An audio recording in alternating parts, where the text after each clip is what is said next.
Hi everyone, it's Laura here at Get Real Bistro, and today I am going to show you how to plant herbs for your kitchen garden. I just want to show you the difference. This is a little mint plant. This one is like probably a few months old, and this one I've had since May, so you can see the difference in size. This one is a thyme plant, and this one is like a baby, more or less. And get these out of the way.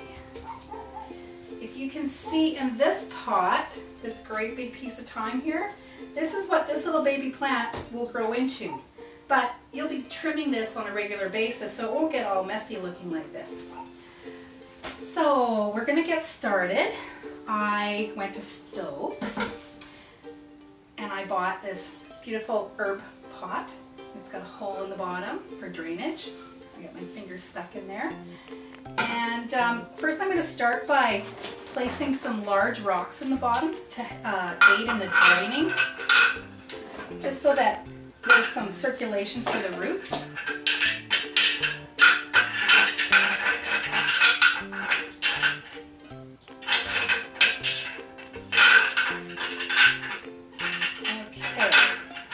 So I got a little base in there, and then I'm just going to put a little bit of soil. And this is just a planter mix. It's an organic planters mix that I just picked up at the store.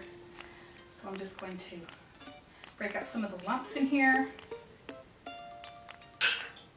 And I'm just going to put a little bit in the bottom just to get a base so that when I start putting plants in here, I can just add dirt around them. So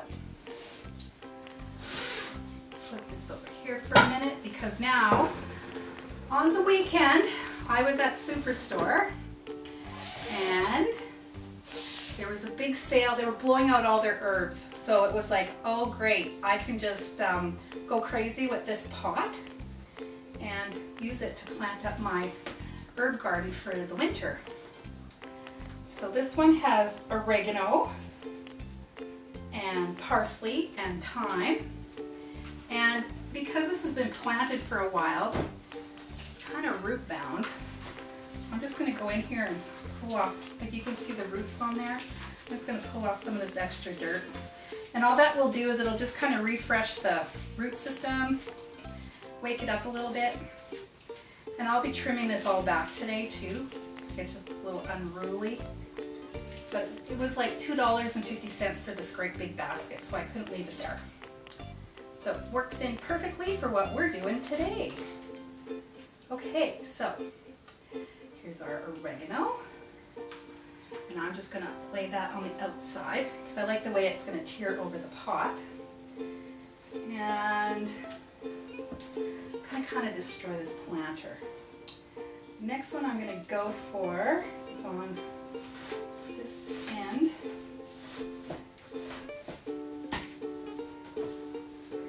This is the thyme. I just love the smell of this stuff. And I love the flavor of it in everything that I do. Okay. There, just getting rid of this. See how that root there is kind of all, you can just kind of tease that away. Because you want to be able to get some good airflow for the root system, and by doing this you'll just revitalize the plant. You're not going to kill it. Well, I hope not anyway, and if you do, oh well. Okay, so there. So I'm going to put this guy over here, and that's starting to look nice. And then we have rosemary. Come on, rosemary. Nope, she wants to be chopped out as well.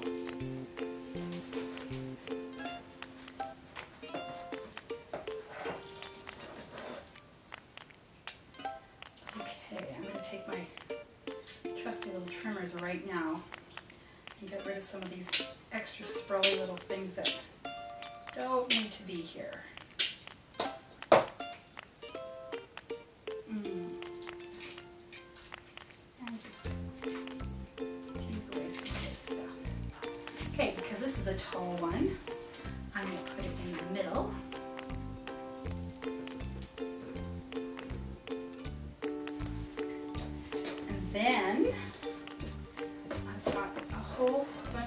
parsley here. Sorry, Miss Parsley. It just needed to be cleaned up a little bit. All right. Now there's some good roots on there. And I think I'm going to set this one in the back. I'm going to put my baby mint in there too. Oh, see, this one's really got roots on it. We'll just clean this up a little bit. Just tease the roots out so that you can really smell the mint that I'm doing when I'm working on this like that. Alright. Okay. And I think it doesn't tend to get very big, so okay. It's starting to get a little bit heavy. What do I want? Okay, I got my rosemary.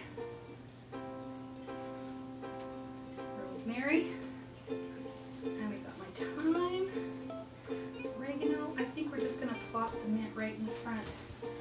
And now I'm just going to go in here.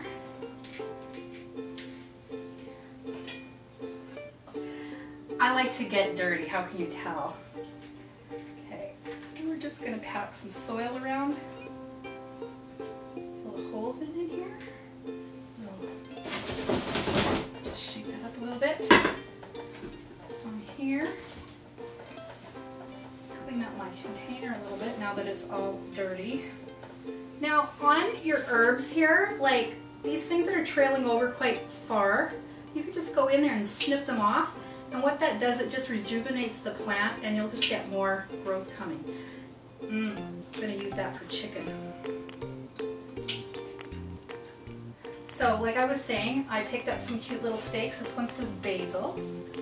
So I'm going to put them in there facing out. And I've got a rosemary in here.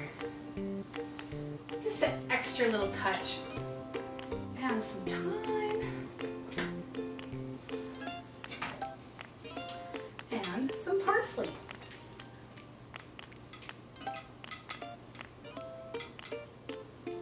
Now that we have our tabletop herb garden done for our kitchen, I just want to give you a quick review on what we can do with some of these. Oregano, it's a spongy, pungent herb, and it pairs well with tomato dishes, fish, vegetables. It's used a lot in Italian cuisine. It's great in stews, chili, beef, and pork dishes.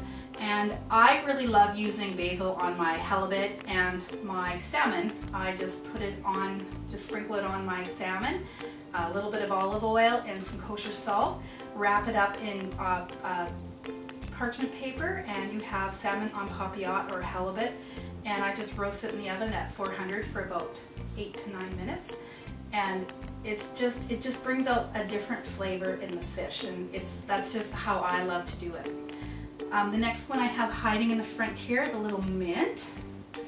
And mint is a strong aromatic, and it pairs well with meats, vegetables, fruits, and beverages and salads. And I like to use mint, especially in the summertime, for a muddled fruit refresher that I do.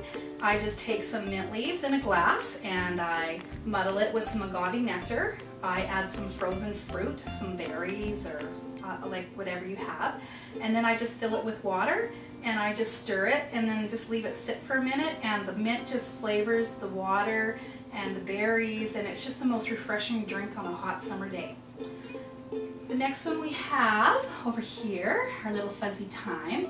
It's pungent, aromatic, and it pairs well with soups, stews, stuffings, rice dishes, Mediterranean vegetables, dishes with red wine and or tomatoes. It's great with rabbit, veal, lamb, fish, and poultry.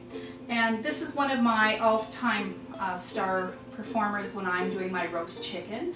I've been using it on all my roast chickens for years, so this is one of my main staples in my kitchen. We have basil back here. It's hiding, can't really see it. It's sweet and mild, and it pairs well with cheese, pesto, vegetables, particularly green beans, tomatoes and tomato sauces, And it works great in your poultry, meat, rabbit, potatoes, salad, and sauce. And I have a beautiful creamy basil pesto sauce that I make, and it is dairy free. I just actually did some this morning, and I did it all up and canned it, and I'll have some for the winter time. And then of course in the back here, the last one, but last but not least, we have parsley. And parsley is kind of, no, we're not there yet.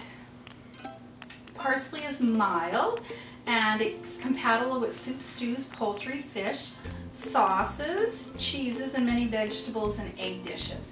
And I use lots of parsley in all my green smoothies because parsley is such it has so many vitamins in it. And oh, we got one more, rosemary. Almost forgot you here. Rosemary is strong and acrid, and it pairs well with duckling, poultry, meat, fish, stuffings. My stuffings wouldn't be stuffing without rosemary.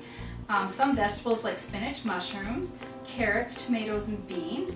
And I love chopping up this as well and putting it with baby potatoes that I've drizzled olive oil and a little bit of kosher salt and freshly cracked pepper. And then I just place that in the oven at 400 degrees and roast them for about 20 minutes. And the flavor of the rosemary just marries beautifully with the potatoes, and it's just a little bit extra special when you're having guests. So I hope I've inspired you to get your herb garden started, and we'll see you next time at Get Real Bistro.